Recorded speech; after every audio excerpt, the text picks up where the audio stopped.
आसमान दुनिया पर शाबान का एक अजीम महीना जलवा हो चुका है। 12 इस्लामिक महीने है और हर महीने की अपनी फजीलत है। हर महीने का अपना मकाम है। हर महीने की अपनी शान है। कुरान और हदीस में हर महीने की फजीलत को अलग अलग अंदाज में बयान किया है। हर महीना इस्लामिक होने के एतबार से, इस्लामिक नुक्ते नजर से बड़ा अजीम है, बड़ी शान वाला है।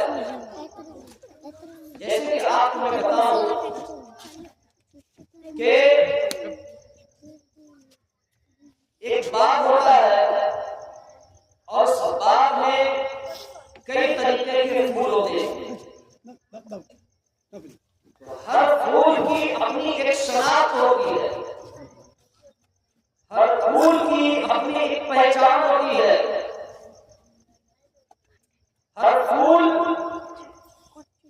अपने अपने चाशनियों में, हर फूल उस बाग के अंदर अपने एक रेशों में, अपनी खुशबू में अलग मकाम रहता है। सबकी अपनी शान हुआ करती है, सबका अपना मकाम हुआ करता है। बिला तफसील ये इस्लामिक 12 महीने हैं। इन 12 महीनों की भी कुरान और हदीस के बताने के मुताबिक और इस्लामिक नुक्ते नजर से, इस्लामिक होने के एतबार से अपनी सबकी शान है, सबका अपना मकाम है, सबकी अपनी बरकतें हैं, सबकी अपनी फजीलतें हैं। इन 12 इस्लामिक महीनों में एक अजीम महीना शाबान और इसकी भी अपनी फजीलत है, इसकी भी अपनी फजीलत है, इसका भी अपना मकाम है।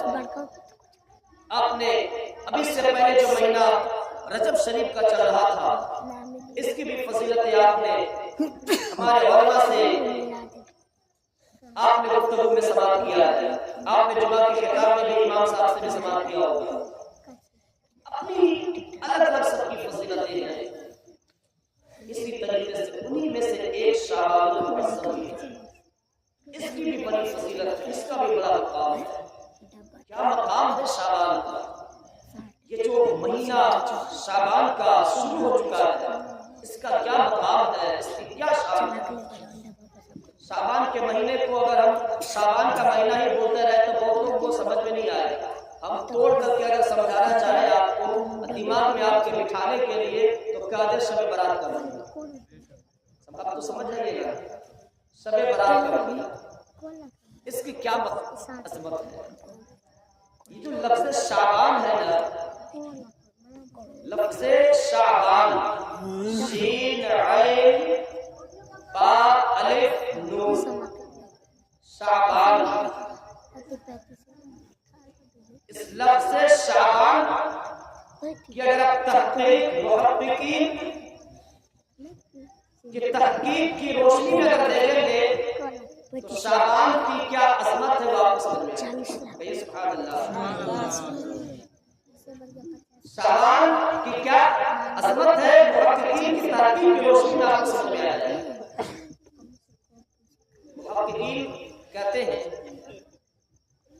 कि लफ्ज़ शाबान जो है ये लफ्ज़ शअबू से बना है। किससे बना है? लफ्ज़ शअबू से बना है। और लफ्ज़ शअबू का माना होता है हाथी, ऊपर से नीचे उतरने की जगह। शअबू का माना क्या होता है? हाथी, यानी कि ऊपर से नीचे उतरने की जगह, ये शअबू का माना होता है। और इसी लफ्ज़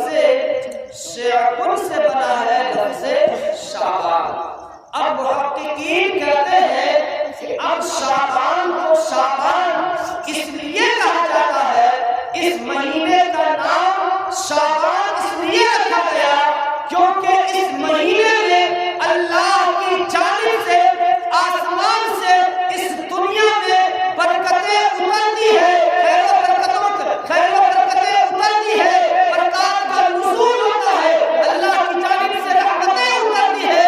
इसीलिए इस लफ्ज़ शाबान, इसलिए इस महीने को शाबान कहा जाता है। इसीलिए इस महीने को शाबान कहा जाता है।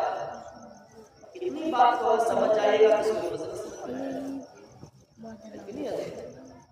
इसमें बरकतें उतरती है अल्लाह की जानिब से।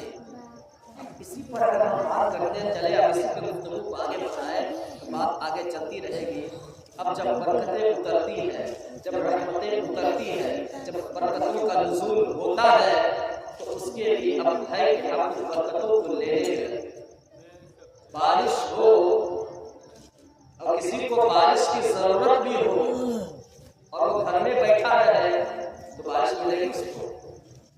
बारिश हो रही हो तो आपको बारिश में निकलना होगा, अपना बर्तन लगाना होगा, और जिसका जैसा बर्तन होगा उसको बारिश का पानी वैसे ही मिलेगा। वैसे ही जब इस महीने में बरकतों का नुज़ूल बारिश के पानी की तरह से इस दुनिया में होता है, अल्लाह की रहमतें उतरती है, तो अब अल्लाह की रहमतों को लेने के लिए, अल्लाह की बरकतें लेने के लिए हमें अल्लाह की राह में निकलना पड़ेगा। हमें दीन की राह में निकलना होगा। अल्लाह की बारगाह में तौबा करना पड़ेगा, अल्लाह की बारगाह में इस्तिग़फ़ार करना पड़ेगा, अल्लाह की बारगाह में दिल गिराना होगा, अल्लाह की बारगाह में हमें नमाज पढ़नी होगी, हमें कुरान की तिलावत करनी होगी और अल्लाह की बारगाह में दुआ करना होगा। मेरे दोस्तों याद रखें, अगर हमारी नियतों में अगर खुलूस होगा तो कहते हैं कि जिसका जैसा बर्तन होगा बारिश का पानी उसको वैसे ही मिलेगा। वैसे ही जिसकी नियत में खुलूस होगा, जिसकी जैसी नियतें होगी, अल्लाह की बरकतें उसे वैसे ही मिलेगी, अल्लाह की बरकतें उसे वैसे ही मिलेंगी।